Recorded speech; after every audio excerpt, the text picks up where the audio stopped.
이 일 후에 이것은 8장이죠. 8장 9장에는 이제 무비보셋의 이야기가 있었죠.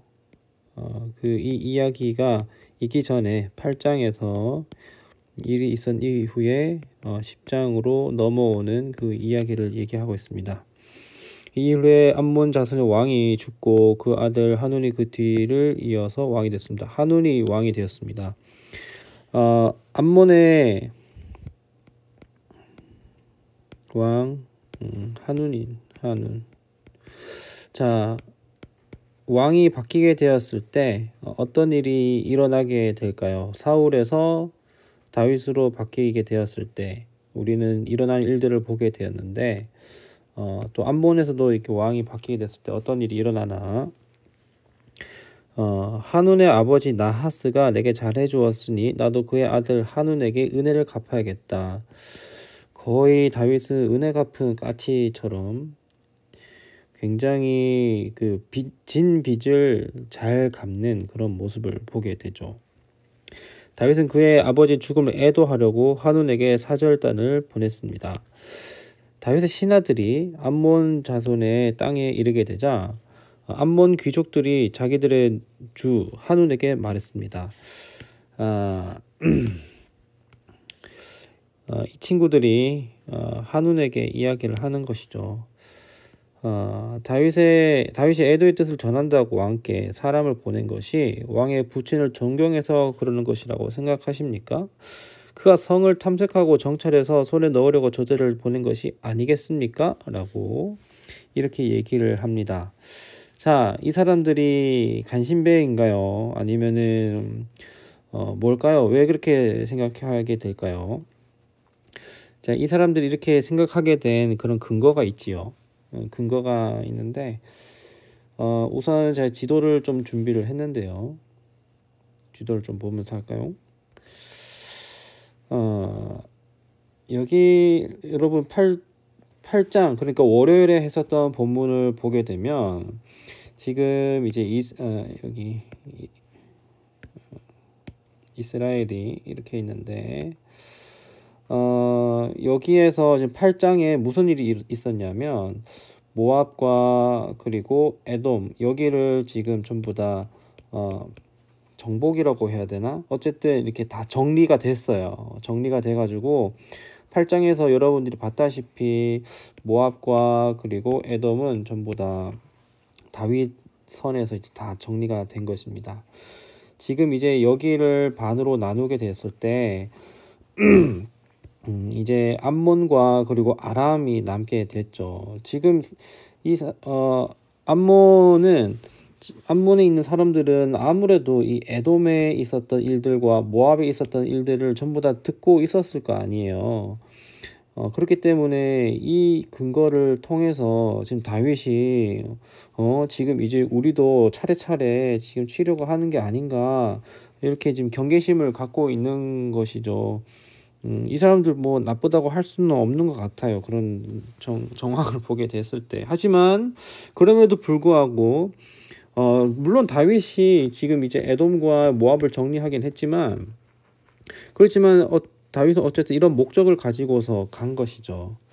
그래서 근데 한우는 이제 그 아버지와 다윗과 있었던 일들을 들었는지 안 들었는지 모르겠지만 어쨌든 자기 편에 있는 자기 신하들 귀족들의 이야기를 듣고서 한우는 다윗이 보낸 사람들을 붙잡아서 하나같이 수염을 절반씩 깎고 그리고 겉옷을 엉덩이 중간까지 잘라서 되돌려 보냈습니다.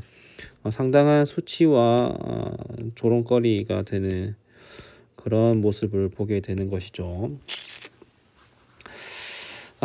다윗은 이 소식을 듣고는 꽤 자존심이 상하지 않았을까요? 아니, 자기는 이제 좀 선한 마음에 호의를 베풀려고 이렇게 좀 신하들을 보냈는데 오히려 이렇게 찬밥신세 그 이상 조롱으로 자기가 다윗의 이름으로 보낸 거기 때문에 다윗에게 굉장히 좀 모욕을 주는 그런 상황이기도 하죠. 그래서 다윗은 화가 나겠죠. 수치스러워하는 그들을 맞이할 사람들을 보내 일렀습니다. 수염이 다 자랄 때까지 여리고에 머물러 있다가 돌아오너라. 자, 이거는 어쨌든 이 병사들이 자기의 수하에 있던 사람들이 굉장히 수치스러워하고 힘들어하고 그리고 이제 자존심 상해하는 거를 알고 있겠죠. 그래서 그 사람들을 여리고에 머물라고 이렇게 얘기를 합니다. 이 지도를 여러분 보면 되겠지만 일단은 저 암몬 지역에 이쪽으로 그 사람들을 보냈는데 여기 예루살렘이 여기잖아요. 갔다가 다시 여기 여리고 쪽으로 오게 되는 것이죠. 그래서 최대한 빠른 동선 그리고 예루살렘까지 못 오게 해서 여기서 최대한 자기들이 암몬에게 당한 것을 예루살렘에 있는 사람들에게 보지 못하게 해서 이 사람들을 좀 이렇게 배려하는 그런 느낌을 보게 됩니다. 자, 암몬 자손은 자기들에게 다윗에게 미움을 사게 된 것을 깨닫게 된 것이죠. 그래서 벳르홉과 소바에 걸쳐서 자, 소바가 여러분 소바는 여기 정도 아람 위쪽에로 이렇게 생각을 하게 됩니다. 그 아람 사람들을 보병, 용병으로 고용을 합니다. 자, 그래서 지금 여러분 지도를 우리가 보면서 또 살펴보면 지금 아람과 암몬이 지금 연합을 하는 것을 보게 되는 것이에요. 아람 사람 보병을 고용했고 마아가 왕에서 1000명, 돕 출신 12,000명. 돕은 약간 여기쯤이라고 여기 정도 돕 보시면 돼요. 제가 틀렸을 수도 있으니까 여러분들이 사무엘하 지도 아니면은 뭐 다윗 시대 지도 쳐서 한번 찾아보세요. 너무 제 말만 의존하지 마시고. 자, 어쨌든 저도 잘 알아보고 얘기한 거긴 하겠지만 어쨌든 그래서 다윗은 이 소식을 듣고 용사들로 구성된 군대 요압과 함께 보내게 됩니다.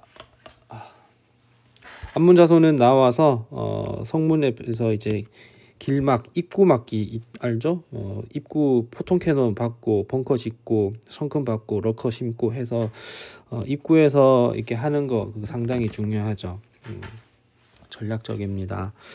진을 찾고 소바 루홉 사람들과 함께 돕과 마가 사람들 같이 들판에서 진을 치면서 그래서 이제 준비를 하게 되는 것이죠.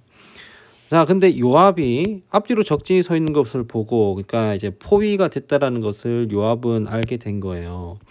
그래서 이스라엘 가운데 가장 뛰어난 용사를 골라서 아람 사람들 그러니까 요압은 아람 사람들을 상대할 수 있도록 진을 치고 나머지 군사들 자기 동생 아비새한테서 암몬 자손 아비새는 암몬 자손 이렇게 해서 자 여기 정리를 하면 요압은 아람 사람들 여기는 요압이 이제 아람 사람들 용병들을 맡게 되고 암몬은 이제 아비새 이렇게 하면서 이제 각자 쌈 싸먹기에 당하지 않고 이제 같이 이렇게 하는 거죠. 너무 스타크래프트 용어예요, 여러분. 자, 이렇게 진을 쳤습니다. 자, 그리고 나서 이제 동생한테 얘기를 해요, 요압이. 아람 사람들이 너무 강하면 네가 나를 구하러 와라. 그리고 반대로 암몬 사람들이 강하면 내가 너 구하러 가겠다. 그래서 우리 어쨌든 꼭 승리하자라고 이렇게 얘기를 하는데 어떻게 승리하자라고 얘기를 하냐면 용기를 내라. 우리 백성들과 우리 하나님의 성을 위해. 자, 우리가 여기서 여러분 주목할 게 있는데요. 백성들과 하나님의 성들을 위해예요. 그 위한 그것이 하나님의 성들 그리고 백성들인데 이 이제 요압의 어떤 이 고백을 보게 되면 이것은 하나님 나라와 그의 주권 그러니까 하나님을 위한 그런 것이에요. 다른 것을 위한 것이 아니에요. 이들이 지금 싸우는 것은 하나님을 위하여서 그의 나라와 그의 통치를 위하여서 자기들이 할 수 있는 것을 하겠다라는 그런 이야기를 하는 것이에요. 그래서 여호와께서 좋게 여기신 대로 행하실 것이다. 자, 이렇게 용감하게 싸우자. 여기까지 됐죠. 싸우자. 그러면은 하나님께서 우리를 이기게 하실 거야라고 그렇게 얘기할 수도 있는데 그렇게 얘기하지 않고 뭐라고 얘기하냐면 여호와께서 선하게 생각하신 대로 그 하나님의 선을 이루실 것이라고. 그러니까 우리가 무조건 이길 것이라는 게 아니라 하나님의 선대로 될 것이다. 그러니까 그런 요압의 신앙 고백을 보면서 이 고백을 보게 됐을 때 뭐 그 이제 전쟁의 승패는 그냥 이미 자유한 거죠. 하나님이 하실 것이라는 거, 거기에 모든 걸 맡겼기 때문에 여러분들 뭐 제가 늘 얘기했지만 홀리와 거룩한 전쟁으로 요압은 이 전쟁을 선포하게 됩니다. 그러나서 요압과 그의 부대가 아람 사람들과 함께 싸우기 위해 진군하자 그들 앞에서 도망쳤고요. 아람 사람들이 도망친 것을 본 암몬 자손들도 아빗에 도망쳐서 성 안으로 들어가면서 버러우를 타면서 요압은 암몬 자손과의 버러우는 여러분 저그의 그 스킬 중 하나인데 밑으로 숨는 거예요. 요압은 암몬 자손과의 싸움을 멈추고 예루살렘으로 돌아왔습니다. 그래서 복귀를 하는 것이죠. 자, 아람 사람들은 자기들이 이스라엘 패한 걸 보고 군대를 다시 집결시키고 아람 사람들 하다데셀은 사람을 보내 강 건너는 아람 사람들을 불러들였습니다. 그래서 그들은 헬람으로 갔고 하다데셀 군사령관 소박이 이끌었는데 소박은 어떻게 됐냐면 소박은 죽었어요. 자, 어쨌든 지금 여기서 말한 건 이제 그냥 소박이 죽었고 어떻게 됐냐? 하다레색에 속했던 모든 왕들은 자기들이 이스라엘 진 것을 보고 이스라엘 사람들과 화해한 후에 그들을 섬겼습니다. 그 후에 아람 사람들은 이스라엘 들어서 다시 암몬 자손 돕지 못했습니다. 자, 지금 어떻게 됐나요? 지금 다윗 이제 여기도 정리됐죠? 자, 이제 아람도 정리됐고 모압도 정리됐고 에돔도 정리됐고 자, 이제 암몬 남았는데 암몬 어떻게 될지 이거는 이제 12장쯤에서 그 이후에 어떻게 나오지 않을까라는 것을 그런 거를 이제 보게 되는데요. 오늘 우리가 주목해서 보아야 할 것은 무엇이냐면 저는 아무래도 오늘 요압의 어떤 그 용기와 그리고 고백 이것이 어디로부터 났느냐 이것을 우리가 좀 주목하면 좋겠다라는 생각이 들고 그렇습니다. 오늘은 전체적으로 좀 이렇게 굉장히 좀 그 스토리가 전개되는 느낌으로 이렇게 되어 있는데요. 여러분들 계속해서 몇 번씩 정독을 해보시고 마음 가운데 와닿는 부분이나 울리는 부분 그런 마음을 주시는 부분에 대해서 조금 더 집중해서 묵상을 해보시기를 바라겠습니다.